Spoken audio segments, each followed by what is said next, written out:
Hi, my name is Castelli and I'm the CEO of Weatherhaven. Weatherhaven is a 30-year-old Vancouver-based company, and we build shelter systems and camps for a variety of customers, from the mining sector to the military sector, disaster relief, government agencies all over the world. Because we were able to get into the military market through Canada and be showcased internationally, and because we were able to supply some large global mining companies, we were able to get significant global reach for a company our size, even when we were only a $10, $15 million company.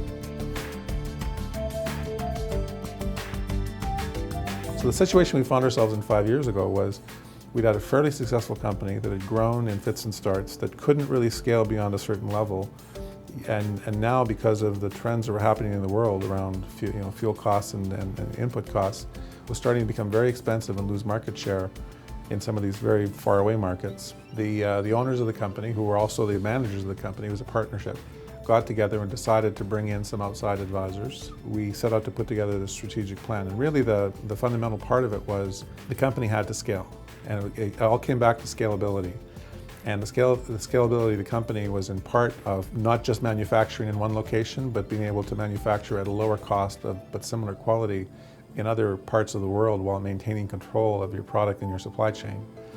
It was comprised of being able to get closer to the customer by building sales capability on the ground in key markets around the world. It was comprised of putting in place some basic corporate structures and financial reporting and tax structure and HR programs and people development and recruiting some key skill sets, and also growing by way of developing some new products because the product line had become a bit scale. So all these elements work together and were designed to try to essentially grow the company, to broaden its reach, to broaden its manufacturing capability, to bring on new products, to be able to develop closer, tighter relationships with customers around the world and build a supply chain in behind it. And if we could do that, we had enough evidence that there was a big enough market out there that if we successfully executed at that we could triple the revenues of the company from 20 million to 60 million within 5 years. On the very first day when we took the plan to the board of directors, the guy who was one of the co-founders and has a talent for developing very simple and elegant solutions to build shelters, he moved a motion saying that we adopt the strategic plan unanimously, and part of the execution plan would be him tendering his resignation because he didn't feel he had the skill set to take the company from that place to where it needed to be.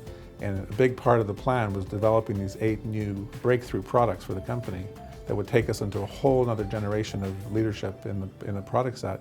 And he said, that's what I love to do, and that's what I want to do. That's a contribution I want to make. So it would have been impossible to achieve this plan unless the founders of the company took a really hard look at themselves and said, what am I good at? And what am I not good at? And where do I need outside help?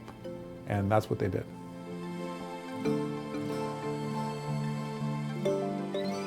As part of developing the plan, we talked to every employee who'd been part of the company for more than a couple of years.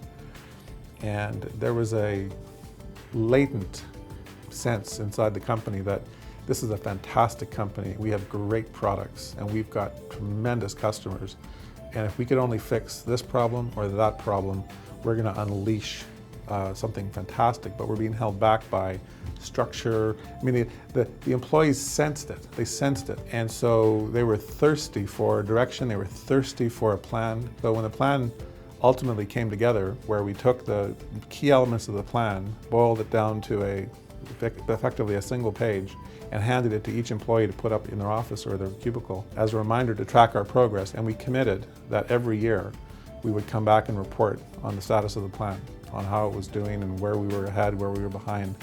And we've kept that commitment. So there was a real sense of buy-in, that the employees felt that they were part of the plan, that they'd been part of, they all recognized elements of what they'd recommended in the plan. Got tremendous support from the employee group. And that pertains to this day, as we're now achieved most of the elements of that plan and we're in the process of embarking on the next phase.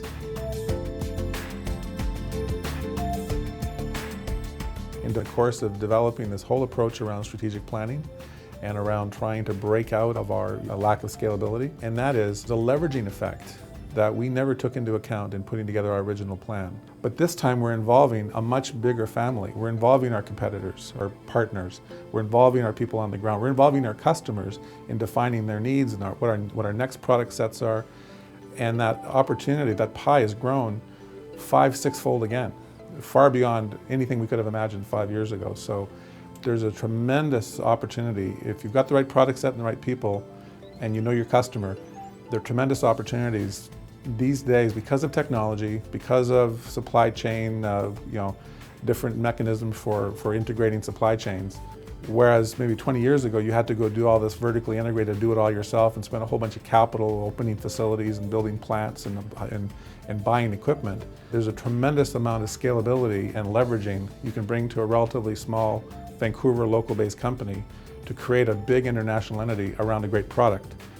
More opportunity to do that today than there's ever been before.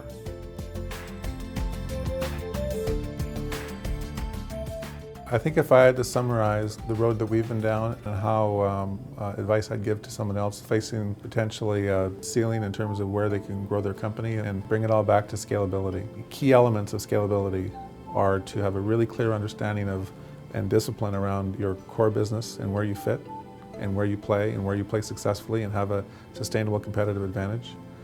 Having a really clear, honest assessment of the growth opportunities that are out there and how much you can grow your company in the next 3 to 5 years and where, and understanding where that is.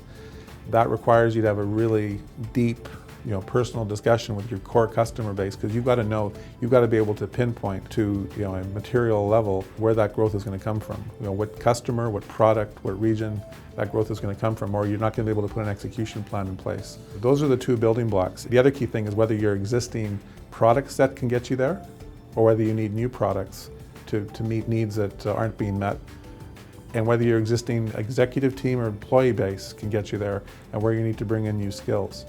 Most people want to see blue skies ahead. In our case, when there's bad weather, we make money, so we're happy either way.